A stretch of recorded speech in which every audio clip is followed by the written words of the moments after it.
À la fin du mois de novembre 2023, j'ai coopéré avec 2 sœurs pour superviser le travail d'abreuvement dans plusieurs églises. Chaque fois que nous faisions un compte-rendu des écarts et des problèmes dans notre travail, j'éprouvais une grande pression. Mes capacités de travail n'étaient pas très bonnes. J'avais tendance à remarquer les problèmes lentement. Je n'étais pas aussi réactive et je n'avais pas un calibre aussi bon que les 2 sœurs avec qui je coopérais. Par exemple, parfois les nouveaux arrivants ne se réunissaient pas régulièrement.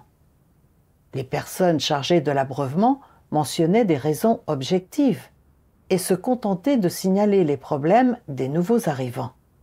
Et elles ne réfléchissaient pas à la question de savoir si elles avaient des écarts dans leurs devoirs. Puisque je manquais de discernement, je me contentais de suivre ce que disaient les personnes chargées de l'abreuvement et je me focalisais sur les nouveaux arrivants. Cependant, mes sœurs partenaires étaient capables d'analyser les détails des problèmes évoqués par les personnes chargées de l'abreuvement, en identifiant la cause profonde des problèmes. Cela conduisait à résoudre les problèmes avec plus d'efficacité. Chaque fois que je me comparais aux sœurs, je me sentais insuffisante. Et même si les sœurs ne disaient rien, j'étais embarrassée. Je me souciais constamment. Que vont-elles penser de moi? Vont-elles dire que je n'ai pas fait beaucoup de progrès, même après un certain temps de formation? Vont-elles penser que je manque de calibre? Je me sentais très oppressée chaque fois que nous faisions un compte-rendu de notre travail. Et j'étais très réticente à faire face à ces situations. Un jour de janvier 2024, nous nous sommes réunis pour faire un compte-rendu de notre travail. Je me suis dit, je ne peux pas être la première à échanger cette fois-ci. Je vais attendre que les sœurs présentent leur compte-rendu, puis je parlerai en dernier. Une fois qu'elles auront résumé la plupart des points, s'il y a des problèmes communs, je ferai simplement un court compte-rendu à la fin. De cette façon, elles ne verront pas qui je suis réellement. Donc, lorsque sœur Anran a demandé qui serait la première à présenter son compte-rendu, j'ai gardé le silence. Après cela, Anran a commencé à présenter un compte-rendu de chaque église et de chaque problème en détail. Plus ces comptes-rendus étaient détaillés, plus je me sentais anxieuse et je pensais, une fois qu'Anran aura fait un compte-rendu aussi complet, est-ce que mon simple échange ne va pas me faire paraître insuffisante? Va-t-on dire que je manque de discernement et que j'ai un faible calibre? Je n'arrivais pas à me concentrer sur les problèmes qu'Anran résumait parce que je me sentais tellement agitée. Au bout d'un moment, Anran a eu fini de parler et Yancy a pris le relais. Bien que le compte-rendu de Yancy n'était pas aussi détaillé que celui d'Anran, elle a pu souligner certains problèmes clés dans le travail d'abreuvement. À ce stade, j'étais vraiment anxieuse et j'avais l'impression que le temps passait vite. Peu après, Yancy a également terminé et elle a dit « Les problèmes présents dans ces églises sont assez similaires. » Anran a acquiescé en disant « C'est vrai. » En entendant les sœurs dire cela, j'ai saisi l'occasion, j'ai pensé « Puisqu'elles disent toutes que les problèmes sont similaires, cela veut-il dire que je n'ai pas besoin de faire de compte-rendu?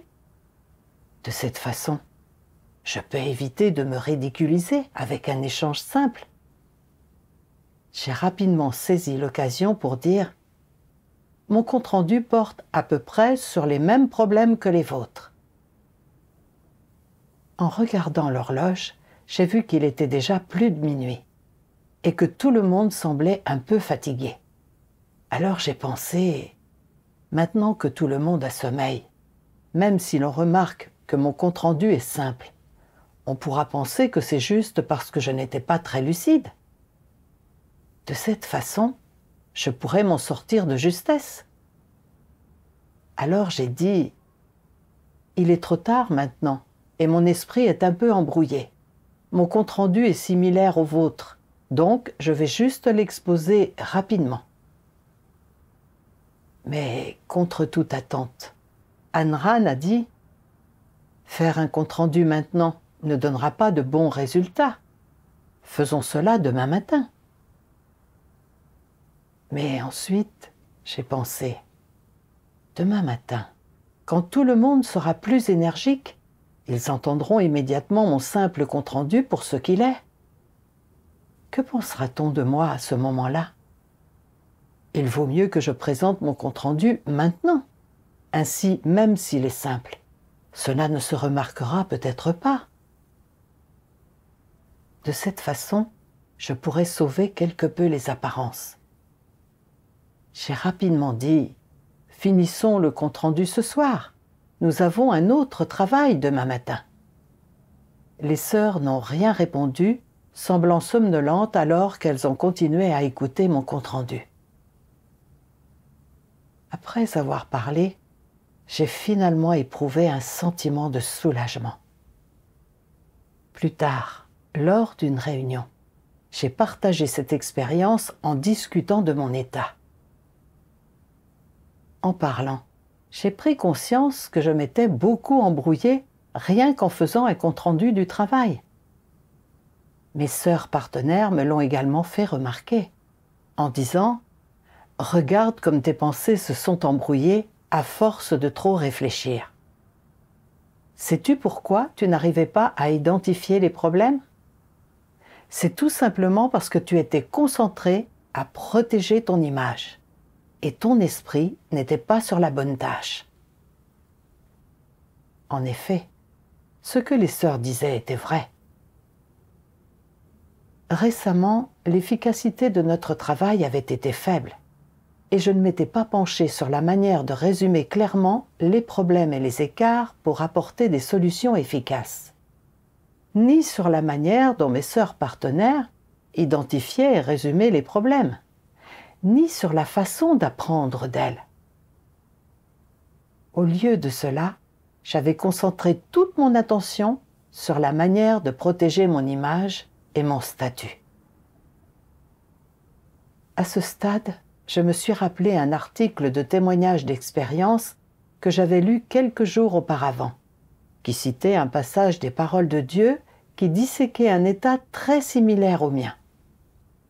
J'ai rapidement trouvé ce passage pour le lire. Dieu Tout-Puissant dit « Les antéchrists ont une humanité malhonnête, ce qui signifie qu'ils ne sont absolument pas sincères. Tout ce qu'ils disent et font est adultéré et comporte leurs propres intentions et buts. Et tout cela dissimule leurs ruses et manigances inavouables et innommables. Donc, les paroles et les actes des antéchrists sont excessivement souillés et remplis de mensonges. Ils ont beau parler, il est impossible de savoir quelles paroles sont vraies ou fausses, lesquelles sont justes, lesquelles sont erronées. C'est parce qu'ils sont malhonnêtes et que leurs esprits sont extrêmement compliqués, emplis de manigances fourbes et foisonnant de ruses. Rien de ce qu'ils disent n'est simple. Ils ne disent pas un pour dire un, deux pour deux, oui pour oui et non pour non. Au lieu de cela, ils tournent autour du pot en toutes choses et réfléchissent longuement, calculant les conséquences, soupesant les avantages et les inconvénients sous tous les angles. Ensuite, ils altèrent ce qu'ils veulent dire, employant le langage de sorte que tout ce qu'ils disent semble plutôt maladroit. Les gens honnêtes ne comprennent jamais ce qu'ils disent et sont facilement trompés et piégés par eux. Et quiconque parle et communique avec ce genre de personnes trouve l'expérience fatigante et laborieuse. Ils ne disent jamais un pour dire un et deux pour dire deux. Ils ne disent jamais ce qu'ils pensent et ils ne décrivent jamais les choses telles qu'elles sont. Tout ce qu'ils disent est insondable et les buts et intentions de leurs actions sont très compliqués. Si la vérité éclate, si d'autres les percent à jour et les attrapent, ils concoctent rapidement un autre mensonge pour s'en sortir. Dieu a exposé un certain type de personnes qui ont le tempérament d'un antéchrist. Elles manquent de tout élément d'honnêteté dans leurs paroles et leurs actions. Elles agissent toujours avec des intentions et des objectifs personnels et leurs pensées sont toutes enchevêtrées. Même une simple question devient compliquée avec elles. Leur tempérament est très fourbe. J'étais exactement le genre de personne que Dieu a exposé. Pendant que je faisais un compte-rendu du travail, parce que je n'avais pas identifié beaucoup de problèmes, je craignais que la simplicité de mon échange ne me fasse paraître méprisable aux yeux des autres sœurs. Alors, mon esprit avait commencé à bouillonner de plans et de stratagèmes. J'avais pensé que je pourrais attendre que les sœurs terminent leur échange et ensuite fournir un échange général à la fin. Quand j'avais vu que les sœurs avaient identifié des écarts et des problèmes clés dans le travail, pour éviter qu'elles ne découvrent que ma compréhension de la question était simple et que je me ridiculise, même s'il y avait des problèmes que je n'avais pas remarqués, je m'étais quand même contentée d'acquiescer aux remarques des sœurs, affirmant que mon compte-rendu était le même que le leur. J'avais même choisi de faire le compte-rendu quand tout le monde avait sommeil, en essayant de leur faire croire que la simplicité de mon compte-rendu n'était pas de ma faute, mais que c'était à cause de l'heure tardive et de mon esprit embrouillé. Lorsqu'Anran avait suggéré de reporter le compte-rendu au lendemain pour obtenir de meilleurs résultats, j'avais eu peur qu'en laissant passer cette occasion, je ne puisse pas m'en sortir en bluffant. Alors j'avais insisté pour faire le compte-rendu ce soir-là, en affirmant qu'un report retarderait le travail du lendemain. J'ai pris conscience que mes pensées, mes paroles et mes actions ne contenaient aucune trace d'honnêteté et que mon esprit était devenu complètement embrouillé. En réalité, peu importe combien de problèmes j'aurais pu identifier, j'aurais dû parler honnêtement. Et s'il y avait des problèmes que je n'avais pas remarqués, j'aurais pu chercher mes propres écarts et y remédier par la suite. Or, j'avais rendu la situation plus complexe qu'elle ne l'était. Je ressentais le besoin de peser chaque mot que j'allais dire bien avant de le dire. Et toutes mes pensées tournaient autour de la manière de sauver les apparences. Mon esprit était rempli de stratagèmes trompeurs et j'étais tellement fourbe. Plus tard, en mangeant et en buvant les paroles de Dieu, j'ai gagné une certaine compréhension de la raison pour laquelle j'étais fourbe et de la nature et des conséquences de la fourberie. Dieu Tout-Puissant dit « Que dites-vous, la vie n'est-elle pas épuisante pour les gens fourbes ? Ils passent leur temps à mentir, puis ils mentent davantage pour dissimuler leurs mensonges précédents, et ils se livrent à la tromperie. Ils s'épuisent eux-mêmes. Ils savent qu'il est épuisant de vivre ainsi. Alors pourquoi veulent-ils tout de même se montrer fourbes et ne veulent-ils pas être des personnes honnêtes ? Avez-vous déjà réfléchi à cette question ? C'est ce qui arrive quand les gens sont trompés par leur nature satanique. Celle-ci les empêche de renoncer à ce genre de vie, à ce genre de tempérament. Ces gens sont prêts à accepter d'être trompés de la sorte et à vivre ainsi. Ils ne veulent pas pratiquer la vérité ni marcher sur le chemin de la lumière. Tu penses qu'il est épuisant de vivre ainsi et qu'agir de cette façon n'est pas nécessaire. Mais les gens fourbes pensent que c'est absolument nécessaire. Ils pensent que ne pas le faire leur causerait une humiliation, que cela nuirait à leur image, à leur réputation et à leurs intérêts, également, et qu'ils perdraient trop. Ils chérissent ces choses. Ils chérissent leurs propres images, réputation et statut. Voilà le vrai visage des gens qui n'aiment pas la vérité. En bref, quand les gens ne sont pas disposés à être des personnes honnêtes et à pratiquer la vérité, c'est parce qu'ils n'aiment pas la vérité. Dans leur cœur, ils chérissent des choses comme la réputation et le statut. Ils aiment suivre les tendances du monde et vivent sous l'emprise de Satan. C'est là un problème lié à leur nature. Il y a des gens, à présent, qui croient en Dieu depuis des années, qui ont entendu de nombreux sermons, qui savent parfaitement ce que croire en Dieu veut dire. Pourtant, ils ne pratiquent toujours pas la vérité et n'ont pas changé le moins du monde. Pourquoi en est-il ainsi ? C'est parce qu'ils n'aiment pas la vérité. Même s'ils comprennent un peu de vérité, ils ne sont pas capables pour autant de la pratiquer. Pour de telles personnes, peu importe depuis combien d'années elles croient en Dieu, cela est vain. Les gens qui n'aiment pas la vérité peuvent-ils être sauvés ? C'est absolument impossible. Ne pas aimer la vérité est un problème de cœur, de nature. Cela ne peut pas être résolu. Que quelqu'un puisse ou non être sauvé dans sa foi dépend principalement du fait qu'il aime ou non la vérité. Seuls ceux qui aiment la vérité peuvent accepter la vérité. Eux seuls peuvent subir des difficultés et payer un prix pour la vérité. Et eux seuls peuvent prier Dieu et se fier à lui. Eux seuls peuvent chercher la vérité, réfléchir et se connaître à travers leurs expériences. Avoir le courage de se rebeller contre la chair et parvenir à la pratique de la vérité et à la soumission à Dieu. Seuls ceux qui aiment la vérité peuvent la poursuivre de cette manière, suivre le chemin du salut et gagner l'approbation de Dieu. Il n'y a pas d'autre chemin que celui-là. Il est très difficile pour ceux qui n'aiment pas la vérité de l'accepter. C'est parce que, du fait de leur nature, ils ont de l'aversion pour la vérité et la haïssent. S'ils voulaient arrêter de résister à Dieu ou ne pas faire le mal, cela leur serait très difficile, car ils sont de Satan et ils sont déjà devenus des démons et des ennemis de Dieu. Dieu sauve l'humanité. Il ne sauve pas les démons ni Satan. Certains posent des questions comme « Je comprends vraiment la vérité. Je ne peux tout simplement pas la mettre en pratique. Que dois-je faire ?»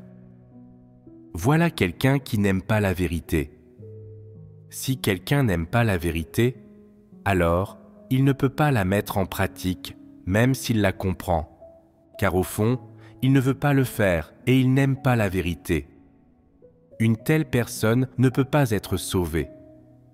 Certaines personnes disent « Il me semble que vous perdez beaucoup en étant une personne honnête, donc je ne veux pas en être une. » Les personnes fourbes ne perdent jamais. Elles tirent même profit des autres. Donc, je préférerais être une personne fourbe.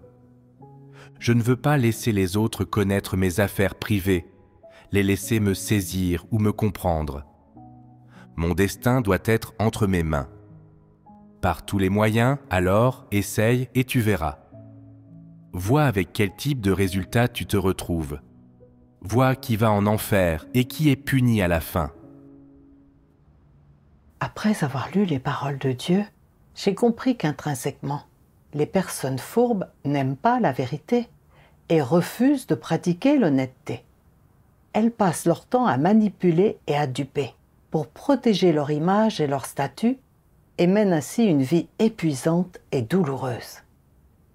Tout cela découle du tourment et de la ruse de leur nature satanique.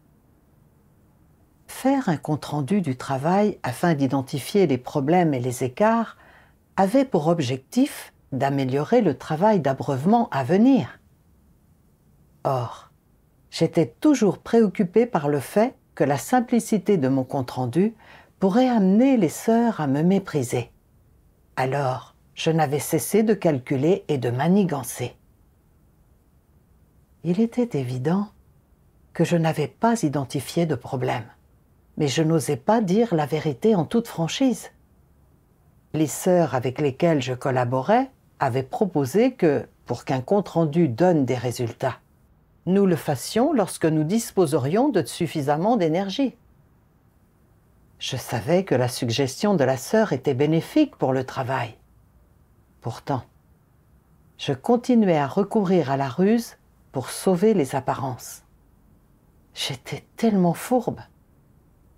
En apparence, il semblait que je complotais contre les autres, mais en vérité, je cherchais à tromper Dieu.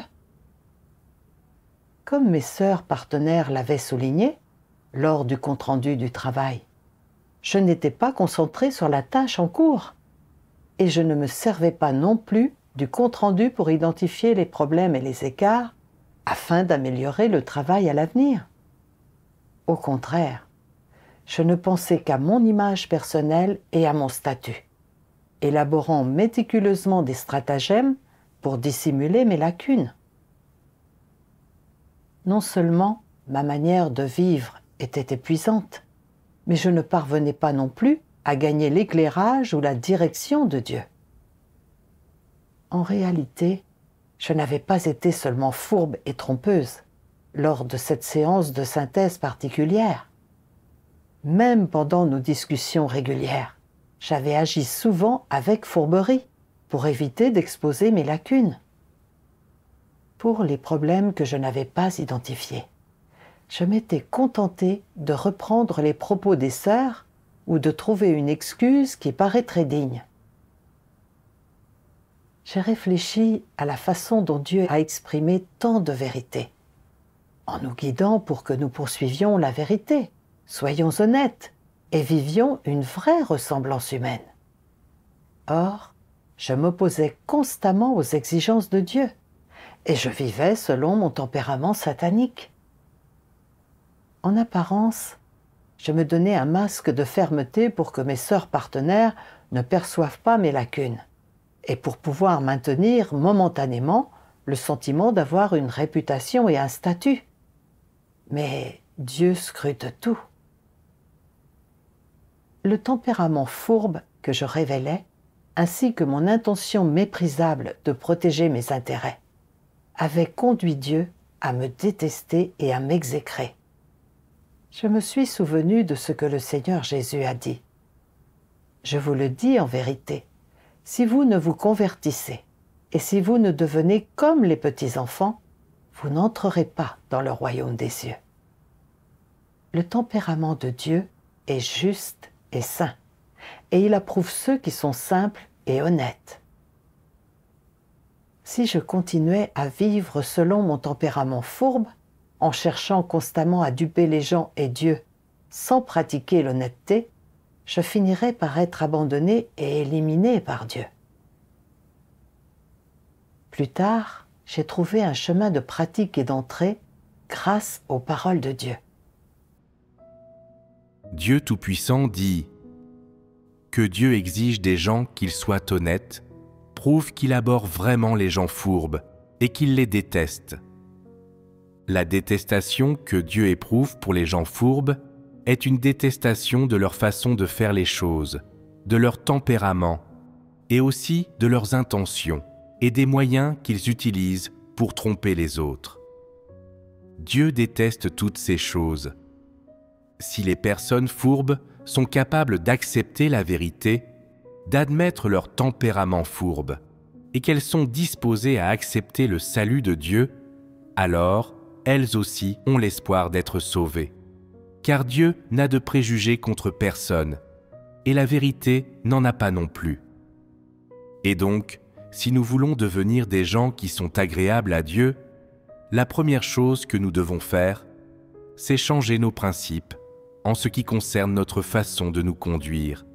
Cesser de vivre selon des philosophies sataniques, ne plus nous reposer sur les mensonges et la tromperie pour mener nos vies, nous débarrasser de tous nos mensonges et essayer d'être des gens honnêtes. Alors, la vision que Dieu a de nous changera. Auparavant, les gens comptaient toujours sur les mensonges, les faux semblants et la duperie en vivant parmi les autres et prenaient des philosophies sataniques comme base de leur existence, comme leur vie et le fondement de leur conduite personnelle. C'était quelque chose que Dieu détestait. Parmi les non-croyants, si tu parles honnêtement, que tu dis la vérité et que tu essaies d'être une personne honnête, alors tu seras calomnié, jugé et rejeté. De ce fait, tu suis les tendances du monde et tu vis selon des philosophies sataniques. Tu deviens de plus en plus habile à mentir et de plus en plus fourbe. Tu apprends également à utiliser des moyens insidieux pour atteindre tes objectifs et pour te protéger. Tu es alors de plus en plus prospère dans le monde de Satan et par conséquent, tu tombes de plus en plus profondément dans le péché, jusqu'à ce que tu ne puisses plus t'en sortir. Dans la maison de Dieu, les choses sont exactement le contraire.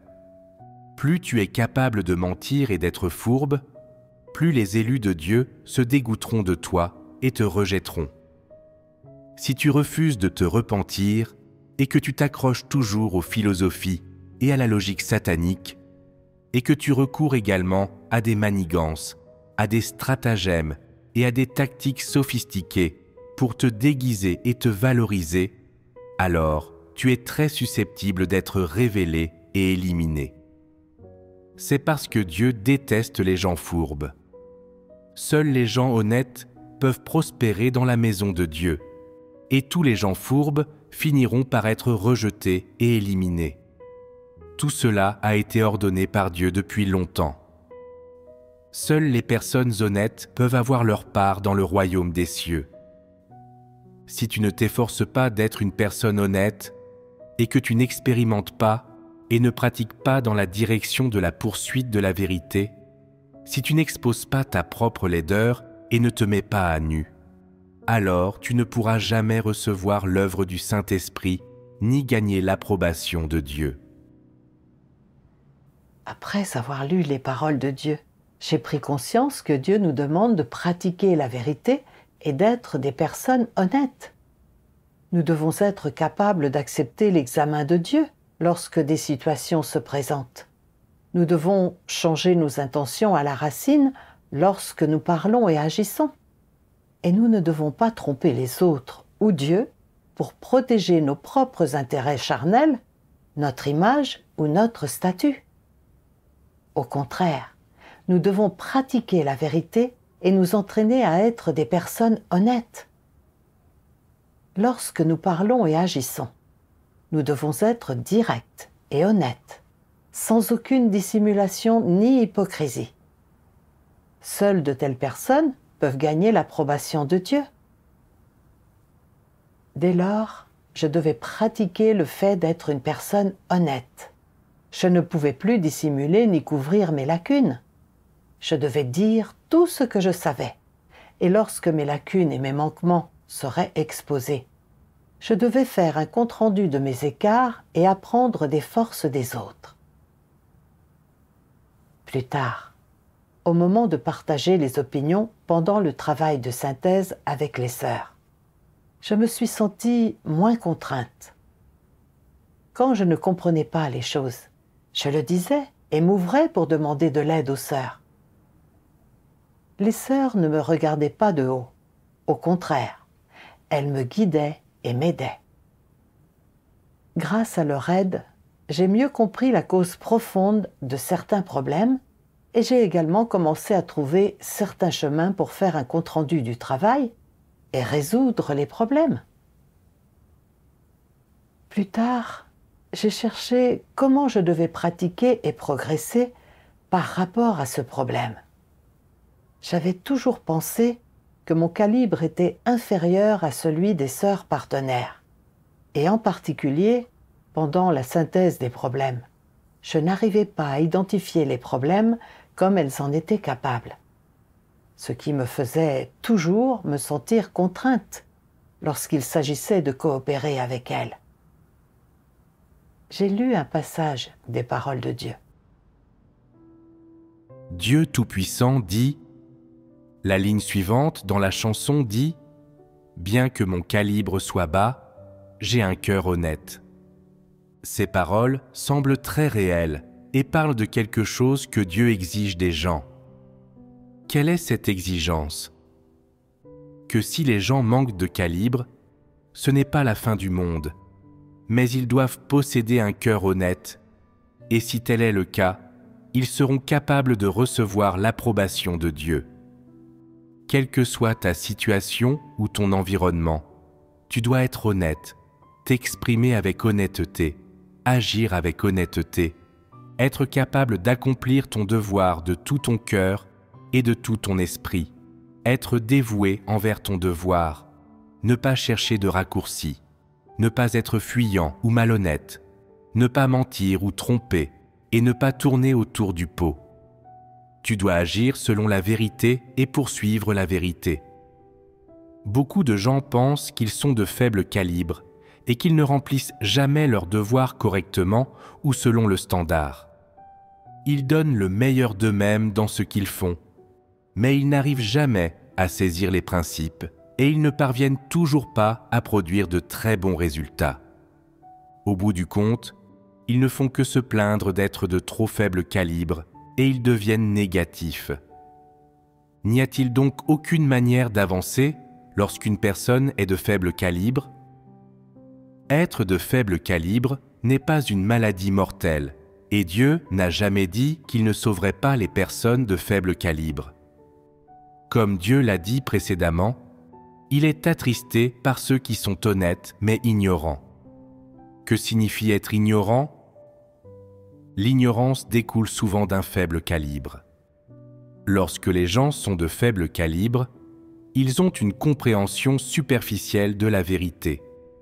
Celle-ci n'est pas suffisamment spécifique ou concrète, et elle est souvent limitée à une compréhension de surface ou littérale. Elle est limitée à la doctrine et au règlement. C'est la raison pour laquelle ils n'arrivent pas à voir clairement de nombreux problèmes, et ils ne peuvent jamais saisir les principes tandis qu'ils accomplissent leurs devoirs, ni faire leurs devoirs correctement. Alors Dieu ne veut-il pas des personnes de faible calibre? Quel chemin et quelle direction Dieu donne-t-il aux gens? Être une personne honnête. Peux-tu être une personne honnête simplement en l'affirmant? Non, on doit montrer qu'on est une personne honnête. Quelles sont les manifestations d'une personne honnête? Premièrement, c'est de ne pas douter des paroles de Dieu. C'est l'une des manifestations d'une personne honnête. En dehors de cela, la manifestation la plus importante, c'est de chercher et de pratiquer la vérité en toutes choses. C'est ce qu'il y a de plus crucial. Tu prétends être honnête, mais tu relègues tout le temps les paroles de Dieu dans un coin de ton esprit et tu fais tout ce que tu veux. Est-ce la manifestation d'une personne honnête? Tu dis, bien que mon calibre soit faible, j'ai un cœur honnête. Et cependant, lorsqu'un devoir t'incombe, tu as peur de souffrir et de devoir en assumer la responsabilité si tu ne l'accomplis pas bien. Donc tu présentes des excuses pour t'exonérer de ton devoir et tu suggères que quelqu'un d'autre le fasse. Est-ce la manifestation d'une personne honnête? Clairement non. Alors, comment doit se comporter une personne honnête? Elle doit se soumettre aux arrangements de Dieu, être dévouée envers le devoir qu'elle est censée accomplir et s'efforcer de satisfaire les intentions de Dieu. Cela se manifeste de plusieurs manières. D'une part, tu dois accepter ton devoir avec un cœur honnête, ne pas considérer tes intérêts charnels, ne pas être hésitant et ne pas manigancer pour ton propre profit. Ce sont les manifestations de l'honnêteté. Une autre manifestation consiste à accomplir ton devoir correctement, de tout ton cœur et de toutes tes forces, à bien faire les choses, à mettre ton cœur et ton amour dans l'accomplissement de ton devoir afin de satisfaire Dieu. Telles sont les manifestations qu'une personne honnête doit présenter en accomplissant son devoir. Les paroles de Dieu étaient comme un courant chaud qui réconfortait mon cœur et me montrait un chemin de pratique. Dieu dit que le fait d'avoir un faible calibre n'est pas le problème principal et que Dieu regarde principalement si une personne a un cœur honnête dans son devoir et si elle peut faire son devoir avec loyauté et coopérer du mieux qu'elle le peut.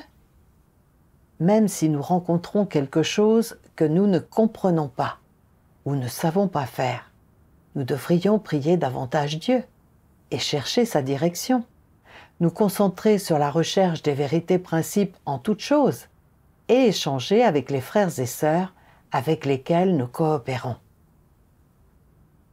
Une fois que nous avons compris, nous devons pratiquer selon les vérités principes et ne pas protéger nos intérêts personnels, notre image ou notre statut. Mais au contraire, nous devons faire de notre mieux pour coopérer là où nous pouvons. C'est la ressemblance humaine honnête que Dieu espère que nous puissions vivre. Et c'est aussi le chemin de pratique que Dieu nous a montré pour bien faire nos devoirs. En réalité, les sœurs avec lesquelles je coopérais pouvaient trouver des problèmes et des écarts détaillés, non seulement parce qu'elles avaient un meilleur calibre, mais aussi parce qu'elles déployaient des efforts et réfléchissaient vraiment aux choses. Mon calibre était moyen, et pendant les comptes rendus du travail, mon cœur n'était pas apaisé. Et je pensais toujours à la manière de protéger ma réputation et mon statut, au lieu de me concentrer sur le travail. En outre, mon attitude envers mon devoir était incorrecte. Et pour moi, réfléchir au problème était épuisant. Donc, je ne voulais pas faire l'effort. En conséquence, je ne pouvais identifier que très peu de problèmes et je ne pouvais même pas tirer parti des capacités que j'avais. En réalité, les sœurs avec lesquelles je coopérais connaissaient bien mon calibre, mais elles ne m'avaient jamais regardé de haut à cause de mon faible calibre. Au contraire, elles m'encourageaient souvent à voir correctement mes lacunes et à mettre davantage mes forces en avant. Quand elles remarquaient des problèmes avec moi, elles me guidaient patiemment et m'aidaient, et elles m'ont appris à voir les choses à la lumière des paroles de Dieu et de la vérité. Grâce à leur aide et à leur patience, j'ai trouvé certains chemins dans mon travail. Dieu avait arrangé le fait que je coopère avec ses sœurs dans mon devoir. Donc, je devais coopérer harmonieusement avec un cœur reconnaissant pour exécuter nos devoirs ensemble et satisfaire Dieu. Je ne pouvais plus être contrainte par mon faible calibre et j'ai dû rectifier mes intentions et utiliser mes points forts. Lorsque j'ai pratiqué et suis entrée selon les paroles de Dieu, j'ai pu calmer mon esprit et réfléchir attentivement lors du travail de synthèse ou des discussions sur les problèmes. Parfois, je prenais l'initiative d'exprimer mes opinions en disant ce que je savais. Bien que cette façon de faire ait révélé bon nombre de mes lacunes et que je me sois sentie un peu gênée, je pouvais désormais aborder cette question de manière correcte. Pratiquer l'honnêteté m'a rendue heureuse et m'a donné un sentiment de libération et de liberté. Dieu soit loué.